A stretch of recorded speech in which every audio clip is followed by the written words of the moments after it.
उनका चरित्र और चाल 2020 से आप लोग देख रहे हैं, इसलिए उनके बारे में मैं नहीं कहता हूँ। दोस्तों, जो एनडीए में हो रहा है वो आप कहीं नहीं देखिएगा। एनडीए में मांझी और चिराग एक दूसरे से भिड़ रहे हैं। चिराग पासवान के कैरेक्टर पर सवाल कर रहे हैं जीतन राम मांझी। राजनीतिक बयानबाजियां तक तो ठीक थी, लेकिन नीचे जो पर्सनल लाइफ है उस पर भी कमेंट हो रहा है। चिराग पासवान के निजी जीवन से लेकर उनके चरित्र पर सवाल उठा रहे हैं। यही चीज अगर महागठबंधन में होती तो टीवी के न्यूज़पेपर के ब्रेकिंग में ये चीज आती, लेकिन ये कोई नहीं दिखा रहा है। जीतन राम मांझी पटना पहुंचे हैं, यू टर्न ले लिए हैं, अकेले चुनाव लड़ेंगे। चिराग पासवान उनके ही सहयोगी हैं, उनको पिता तुल्य मानते हैं, लेकिन फिर भी झगड़ रहे हैं। चिराग पासवान पर बड़ा बयान दे रहे हैं केंद्रीय मंत्री जीतन राम मांझी।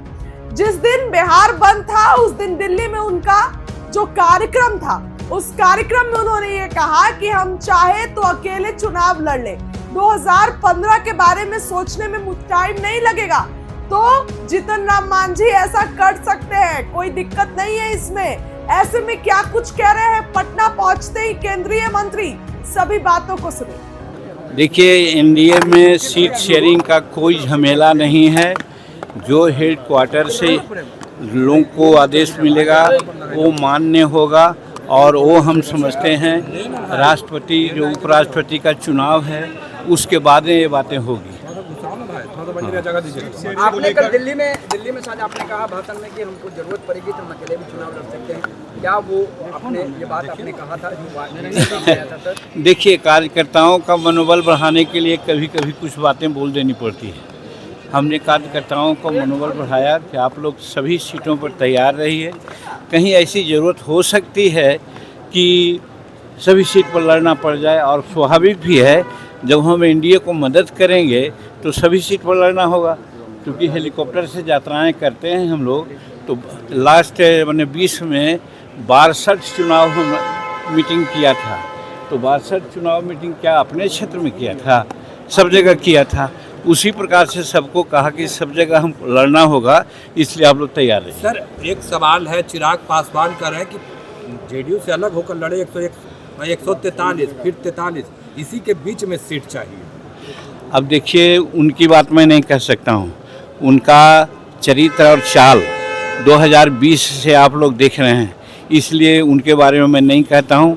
इतना ज़रूर कहना चाहता हूँ कि अभी एनडीए की ज़रूरत है भारत में और बिहार में। वैसी परिस्थिति में एनडीए कमज़ोर नहीं हो, हर एनडीए के जो अंग है उसको चाहिए कि मदद करें। अच्छा, केरल कांग्रेस ने जो बयान दिया है बीडी और बिहार को लेकर, आप कैसे देखना है?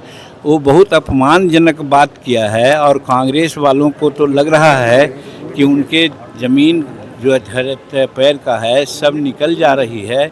तो वैसी परिस्थिति में प्रलाप कर रहे हैं। यहाँ प्राइम मिनिस्टर के माँ को और प्राइम मिनिस्टर को उन्होंने भद्दी भद्दी बातें सुनाई, उसी प्रकार से केरल में उनके लोग सुनाए हैं। तो कहने का मतलब इससे पता चल जा रहा है कि वो लोग जनतांत्रिक मूल्यों में विश्वास नहीं करते हैं।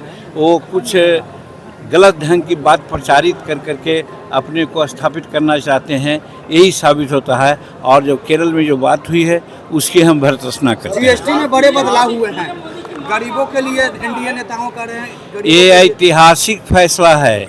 आज हम 46 वर्ष से राजनीति में हैं। इतना बड़ा सौगात गरीबों के लिए कभी नहीं दी गई थी, और ख़ास करके जब दिवाली और दशहरा मनाने जा रहे हैं हम लोग, उस समय आपने देखा है कि जो 28% का स्लेब था और 12% का स्लेब था, उसको कर दिया गया है 18 और 5, और उसमें भी दर्जनों ऐसे जिनिस हैं जिन पर 1 पैसा का भी जीएसटी नहीं लग रहा है, जीएसटी। तो इस तरह से नरेंद्र मोदी जी गरीबों के लिए जीते हैं, गरीबों के लिए मरेंगे, गरीबों के लिए बात करते हैं। वैसी परिस्थिति में जो भी संभव था उन्होंने किया है। इससे एक तो हमारा जितना महंगाई है, महंगाई का मुद्दा लोग बनाते थे, वो मुद्दा साफ होता है। और दूसरे तरफ दूसरे देश जो गिदड़ भभकी दे करके हम पर दबाव डालना चाहते हैं उनको भी इससे जवाब मिल जाएगा। देखिए, एनडीए में सीट शेयरिंग का कोई झमेला नहीं है। जो हेड क्वार्टर से लोगों को आदेश मिलेगा वो मान्य होगा, और वो हम समझते हैं राष्ट्रपति जो उपराष्ट्रपति का चुनाव है उसके बाद ये बातें होगी। आपने कल दिल्ली में शायद आपने कहा भाषण में कि हमको जरूरत पड़ेगी तो हम अकेले भी चुनाव लड़ सकते हैं, क्या वो अपने ये बात आपने कहा था जो किया था सर? देखिए, कार्यकर्ताओं का मनोबल बढ़ाने के लिए कभी कभी कुछ बातें बोल देनी पड़ती है। हमने कार्यकर्ताओं को मनोबल बढ़ाया कि आप लोग सभी सीटों पर तैयार रहिए। कहीं ऐसी ज़रूरत हो सकती है कि सभी सीट पर लड़ना पड़ जाए, और स्वाभाविक भी है जब हम एनडीए को मदद करेंगे तो सभी सीट पर लड़ना होगा, क्योंकि हेलीकॉप्टर से यात्राएं करते हैं हम लोग। तो लास्ट मैंने 20 में 62 चुनाव मीटिंग किया था। तो 62 चुनाव मीटिंग क्या अपने क्षेत्र में किया था, सब जगह किया था। उसी प्रकार से सबको कहा कि सब जगह हम लड़ना होगा, इसलिए आप लोग तैयार रहिए। सर, एक सवाल है, चिराग पासवान कर रहे हैं कि जेडीयू से अलग होकर लड़े 143 फिर 43, इसी के बीच में सीट चाहिए। अब देखिए, उनकी बात मैं नहीं कह सकता हूँ।